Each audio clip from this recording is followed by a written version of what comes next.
Olá, amigos e irmãos, sejam bem-vindos à nossa escola bíblica. Graça e paz a todos. Em nosso último encontro, nós estudamos sobre o início da formação do povo de Israel. Na verdade, é o início da história da salvação, idealizada por Deus na eternidade, como afirma o apóstolo Paulo, mas que agora, a partir do capítulo 12 do livro do Gênesis, entra na experiência dos homens. Um descendente de Sem é o homem escolhido. Abrão é o seu nome. Deus escolheu um homem, dele fez uma família e depois um clã. 400 anos depois, já no Egito, são um povo, o povo de Israel, que dará origem ao Messias prometido. Vale lembrar que, no Novo Testamento, esse povo é multirracial e multiétnico, a Igreja de Cristo, o projeto final de Deus. Vimos ainda, na última semana, a promessa de Deus feita a Abraão, de que ele seria o pai de uma grande descendência, e a aliança de Deus com ele acerca da possessão da terra prometida, onde encontraremos a mais antiga base bíblica acerca da doutrina da justificação pela fé. Abraão creu nas promessas de Deus e por isso Deus o justificou. Nos capítulos que estudaremos hoje, aprenderemos um pouco mais sobre os costumes dos povos antigos, que nem sempre estão de acordo com a vontade de Deus e que, por isso, podem trazer muitos dissabores. Veremos ainda a confirmação da bênção de Deus sobre Abrão, alguém que desenvolveu uma grande intimidade com o Senhor, a ponto de suas preces serem atendidas. E por fim, veremos o julgamento de Deus sobre as cidades de Sodoma e Gomorra e os riscos para aqueles que resolvem se afastar das bênçãos do Senhor. Vamos lá? Abra sua Bíblia, Gênesis capítulo 16. Ora, Sarai, mulher de Abrão, não lhe dava filhos, mas tinha uma serva egípcia chamada Agar. Então Sarai disse a Abraão: Eis que o Senhor me impediu de dar à luz a filhos. Tome, pois, minha serva. Talvez assim eu possa ter filhos por meio dela. E Abrão concordou com o plano de Sarai. Então Sarai, mulher de Abrão, tomou Agar, sua serva egípcia, e a deu por mulher a Abrão, seu marido. Depois que ele já estava morando quase durante 10 anos na terra de Canaã. Ele teve relações com Agar, e ela ficou grávida. Ao saber que estava grávida, Agar começou a olhar com desprezo para sua senhora. Em Gênesis 15, lemos sobre como Abrão estava preocupado, pois ele pensava que teria de fazer um dos seus servos o herdeiro da sua casa. Mas Deus firmou uma aliança com ele e lhe prometeu uma descendência. A questão é que Abraão já era avançado em idade e sua esposa era estéril. 10 anos depois da chegada em Canaã, Abraão ainda não tinha filhos.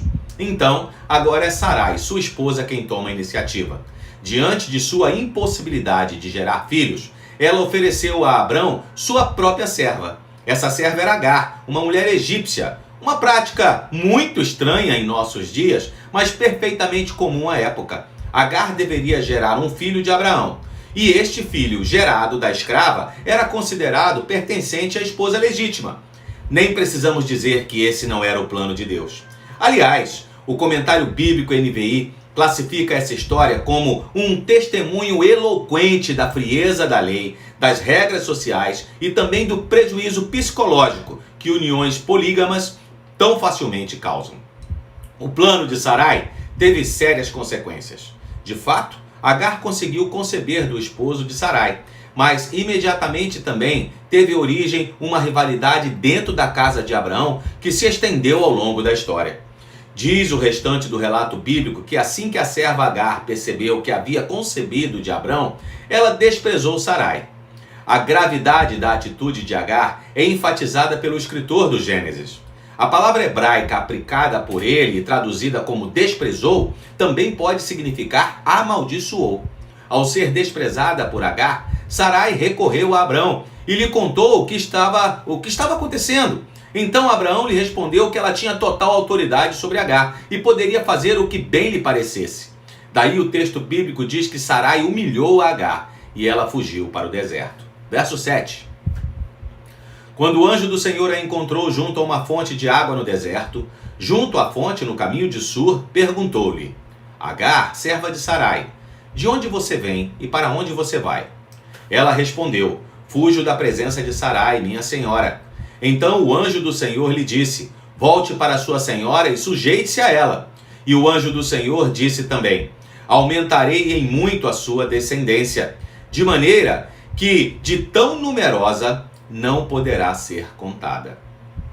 E o anjo do Senhor continuou: você está grávida e dará à luz um filho, a quem chamará Ismael, porque o Senhor ouviu o seu grito de aflição. Ele será entre os homens como um jumento selvagem.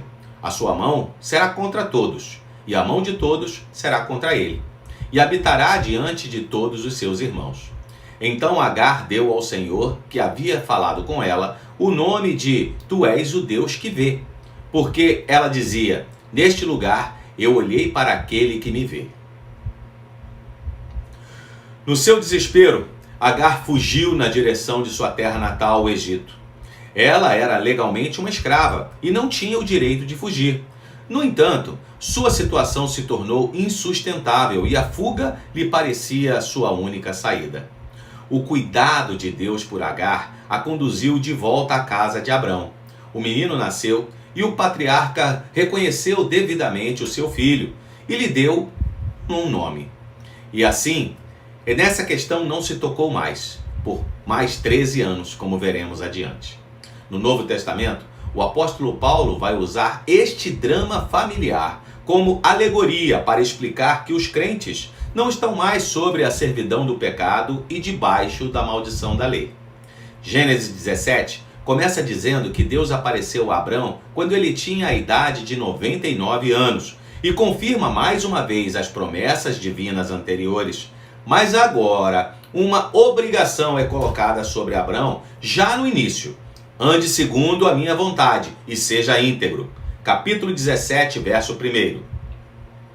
Quando Abrão atingiu a idade de 99 anos, o Senhor apareceu a ele e disse: eu sou o Deus Todo-Poderoso, ande na minha presença e seja perfeito. Farei uma aliança entre mim e você, e darei a você uma descendência muito numerosa. Abraão se prostrou com o rosto em terra e Deus lhe falou: quanto a mim, esta é a minha aliança com você. Você será pai de muitas nações. O seu nome não será mais Abrão, e sim Abraão, porque eu o constituí pai de muitas nações. Farei com que você seja extraordinariamente fecundo. De você farei surgir nações, e reis procederão de você. Estabelecerei uma aliança entre mim e você e a sua descendência no decurso de suas gerações. Aliança perpétua, para ser o seu Deus e o Deus da sua descendência. Darei a você e a sua descendência a terra onde agora você é estrangeiro, toda a terra de Canaã, como propriedade perpétua, e serei o Deus deles. Deus disse ainda a Abrão: guarde a minha aliança, você e sua descendência, no decurso de suas gerações. Esta é a aliança que vocês guardarão entre mim e vocês, e a sua descendência. Todos do sexo masculino que estão no meio de vocês deverão ser circuncidados. Vocês devem circuncidar a carne do prepúcio, e isto servirá como um sinal da aliança entre mim e vocês. O menino que tem 8 dias será circuncidado entre vocês. Todos do sexo masculino nas suas gerações devem ser circuncidados. Também o escravo nascido em sua casa e o comprado de qualquer estrangeiro, que não for da sua linhagem. Deve ser circuncidado o que nasceu em sua casa e o que você comprou com dinheiro. A minha aliança estará na carne de vocês, e será aliança perpétua. No sentido físico, Abraão de fato foi o pai de muitas nações, não somente dos israelitas através de Isaque e Jacó, mas também dos ismaelitas através de Ismael, dos edomitas através de Esaú e de outros povos através dos seus filhos com Quetura, mulher que tomou como esposa depois da morte de Sara. Mas essa promessa também encontra o seu cumprimento pleno e final na igreja que reúne os verdadeiros descendentes espirituais de Abraão pela fé em Cristo, o único que satisfaz cada condição da aliança de Deus. Isso fica claro nos versículos seguintes, que enfatizam o caráter eterno da aliança de Deus com a descendência eleita de Abraão. Como sinal da aliança, Deus instituiu a circuncisão a Abraão e seus descendentes e outras pessoas dispostas a seguir a Deus. Segundo Mudd, em seu comentário, a circuncisão não era um rito novo, nem se limitava ao povo hebreu. era largamente praticada em muitas regiões do mundo, especialmente no Egito e Canaã. Contudo, o significado religioso da circuncisão, como símbolo da aliança de Deus com Abraão e sua descendência, era sim um conceito inédito. Não mais meninos chegando à puberdade ou homens antes do casamento. Agora o ritual deve ser cumprido nos recém-nascidos. Dessa forma, uma criança judia nasce para a aliança, assim como nasce para a comunidade judaica. A circuncisão, portanto, não simboliza uma afinidade ou parentesco social, mas obediência às ordens de Deus. Depois disso, Deus muda também o nome de Sarai. Ela passaria a ser conhecida como Sara, que provavelmente significa princesa, e a abençoou para que ela, ainda que estéril e avançada em idade como Abraão, gerasse o seu filho, o filho da promessa, o que se daria dali a 1 ano. O capítulo termina mostrando como Abraão obedeceu a ordem do Senhor quanto ao sinal da aliança. O escritor do Gênesis diz que naquele mesmo dia Abraão tomou a Ismael e todos os homens de sua casa e circuncidou a todos eles. Ismael e Abraão foram circuncidados no mesmo dia. Ismael tinha 13 anos à época e Abraão tinha 99 anos. O capítulo 18 começa narrando um episódio de teofania no Antigo Testamento. Ou seja, Deus apareceu a Abraão em forma visível. Ao ser surpreendido, como ele evidentemente foi, reagiu com toda a hospitalidade instintiva e generosa pela qual os beduínos, os povos do deserto, são conhecidos. Capítulo 18, verso 1. O Senhor apareceu a Abraão nos carvalhais de Marré, quando ainda estava sentado em sua tenda, no maior calor do dia. Abraão levantou os olhos, olhou, e eis que 3 homens estavam em pé diante dele. Ao vê-los, Abraão correu da porta da tenda ao encontro deles, prostrou-se em terra e disse: Senhor meu, se eu puder obter favor diante dos seus olhos, peço que não passe adiante sem ficar um pouco com este seu servo. Vou pedir que se traga um pouco de água para que lavem os pés e descansem debaixo desta árvore. Trarei um pouco de comida para que refaçam as forças, visto que chegaram até este servo de vocês. Depois poderão seguir adiante. Responderam-lhe: Faça como você disse. Abraão correu para a tenda de Sara e disse: Amasse depressa 3 medidas da melhor farinha e faça pão. Abraão, por sua vez, correu ao gado, pegou um novilho tenro e bom e o entregou a um empregado, que se apressou em prepará-lo. Pegou também a coalhada e leite e o novilho que tinham mandado preparar e pôs tudo diante deles. E permaneceu em pé junto a eles debaixo da árvore. E eles comeram. Lembre-se de que não haviam hotéis e pousadas naquela época, então era muito comum receber com hospitalidade os viajantes. No entanto, desde o início Moisés indica muito claramente o caráter sobrenatural da visita recebida por Abraão, bem como a identidade do próprio Deus como um dos visitantes. Não é possível afirmar com exatidão se Abraão de fato reconheceu que estava diante do Senhor desde o início daquela visita. Contudo, na sequência da conversa, logicamente, Abraão entendeu que se tratava de uma teofania, uma manifestação visível de Deus. Verso 9. Então lhe perguntaram: Onde está Sara, sua mulher? Ele respondeu: Está aí na tenda. Um deles disse: Certamente voltarei a você daqui a 1 ano, e Sara, sua mulher, dará à luz um filho. Sara estava escutando a porta da tenda atrás de Abraão. Abraão e Sara já eram velhos, avançados em idade, e Sara já lhe havia cessado o costume das mulheres. Por isso Sara riu em seu íntimo, dizendo consigo mesma: Depois de velha, e velho também o meu senhor, terei ainda prazer? Então o Senhor perguntou a Abraão: Por que Sara riu, dizendo: Será verdade que darei ainda à luz, sendo velha? Por acaso existe algo demasiadamente difícil para o Senhor? Daqui a 1 ano, neste mesmo tempo, voltarei a você, e Sara terá um filho. Então Sara teve medo e negou, dizendo: Eu não ri. Ele, porém, disse: Não é verdade, é certo que você riu. Nesse ponto da visita fica evidente a natureza divina daquele viajante. Ele não apenas prometeu algo que era naturalmente impossível, mas também mostrou ser onisciente ao revelar o que Sara estava pensando no seu íntimo, e ainda foi muito específico quanto ao cumprimento de sua promessa. Depois disso, A história bíblica revela que Sara creu fielmente na promessa do Senhor, juntamente com o seu marido, a ponto de, mais tarde, ser citada entre os heróis da fé.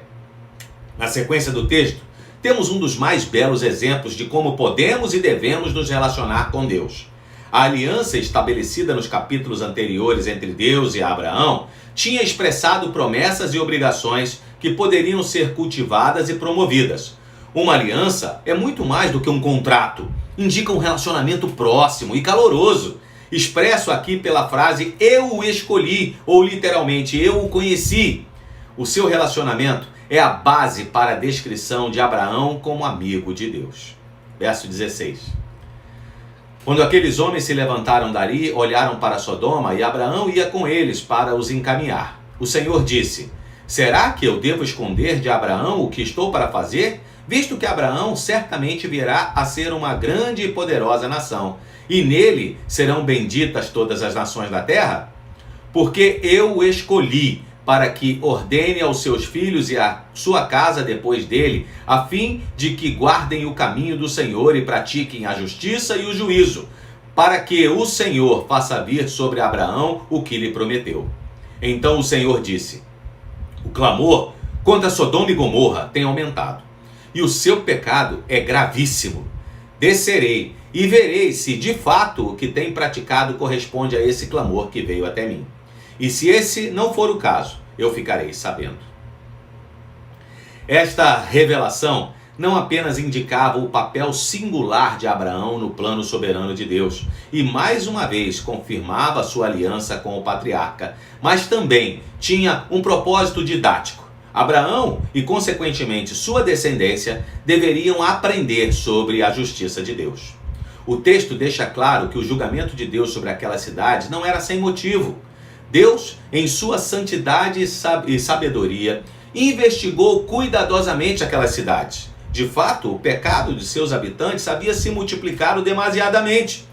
O pecado de Sodoma incluía grande depravação sexual, abuso dos mais pobres e desprotegidos, arrogância e falta de hospitalidade, como você pode conferir em sua Bíblia.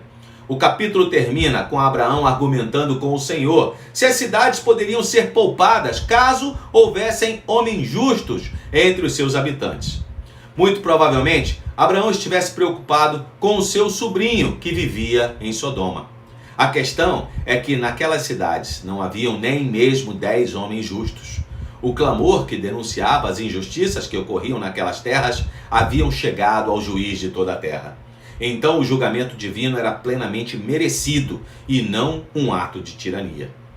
No último capítulo, que iremos abordar nesta aula, a narrativa continua. O Senhor deixou Abraão e os seus anjos que o acompanhavam chegaram a Sodoma e encontraram Ló assentado na entrada da cidade, o que significa que Ló ocupava uma posição proeminente ali. Assim como seu tio Abraão, Ló logo demonstrou toda a sua hospitalidade, levando os homens de Deus para sua casa, um contraste com o comportamento do restante dos habitantes de Sodoma. A Bíblia diz que naquela mesma noite, os homens daquela cidade cercaram a casa de Ló, exigindo que os dois viajantes saíssem para que pudessem abusar deles. Abusar sexualmente mesmo. Moisés fez questão de registrar que todos os homens da cidade estavam envolvidos naquele comportamento totalmente depravado, deixando claro que todos os que foram destruídos pelo juízo de Deus eram ímpios e mereciam o julgamento divino. Ló ainda tentou acalmar os ânimos daquelas pessoas, chegando a arriscar a segurança da sua própria família para proteger os anjos que estavam ali em forma humana. Na tentativa de preservar a honra e a vida dos visitantes que acolhia em sua casa, conforme os costumes da época, ele ofereceu suas 2 filhas virgens aos homens da cidade, mas eles não quiseram e ficaram tão enfurecidos que quiseram arrombar a porta. Então os 2 anjos do Senhor feriram aqueles homens de cegueira e se apressaram em retirar Ló e sua família de Sodoma. Você deve ler com calma todo o capítulo 19 do Gênesis para ver os detalhes desse relato. Quero aqui fazer um destaque sobre a morte da mulher de Ló. Enquanto o juízo de Deus era derramado sobre aquelas cidades, a mulher dele olhou para trás. Ela simplesmente ignorou a advertência do anjo que proibia que qualquer um da família de Ló olhasse para trás. Em certo sentido, talvez a desobediência da mulher de Ló possa explicar a demora da família em sair da cidade. Embora Ló estivesse provavelmente desgostoso com as abominações de Sodoma, é inegável que ali ele tinha uma vida confortável. Ló era um homem muito rico e desfrutava de uma posição social privilegiada, e por isso a hesitação em sair da cidade. Ao olhar para trás, a mulher de Ló se tornou uma estátua de sal. Mais do que isso, a mulher de Ló se tornou um exemplo do perigo que há em vacilar e desobedecer diante do iminente derramamento do juízo de Deus.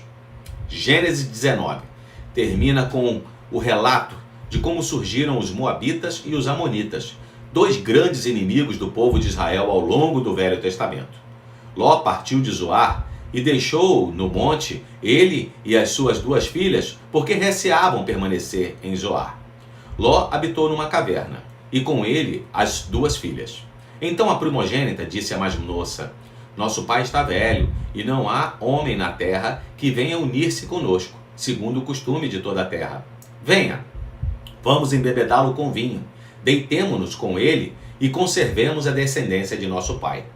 Naquele dia deram de beber vinho ao seu pai. E entrando a primogênita se deitou com ele, sem que ele o notasse, nem quando ela se deitou, nem quando se levantou.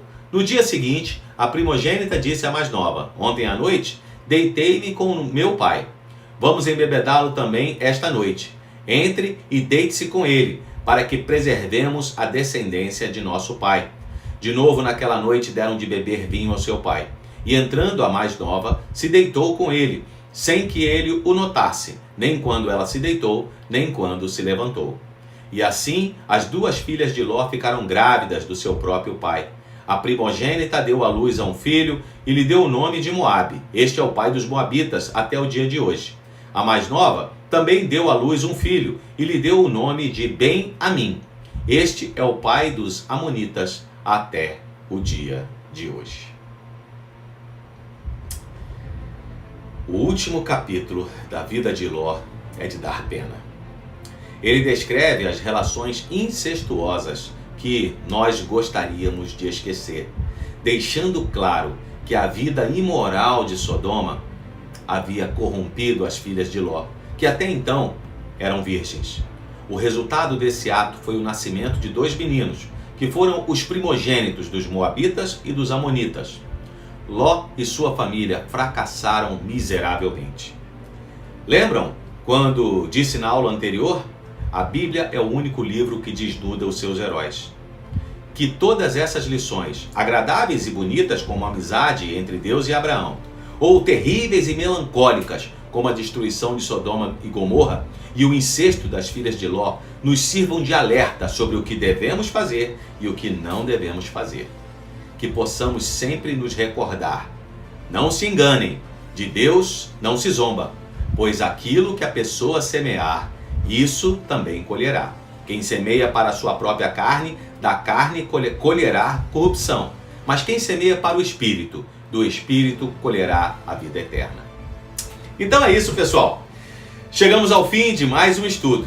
Se você gostou do que viu e ouviu, deixe o seu like e compartilhe esse vídeo com seus amigos e parentes. Que o Senhor nos abençoe e nos guarde ao longo de mais uma semana. Fiquem em paz. Até a próxima!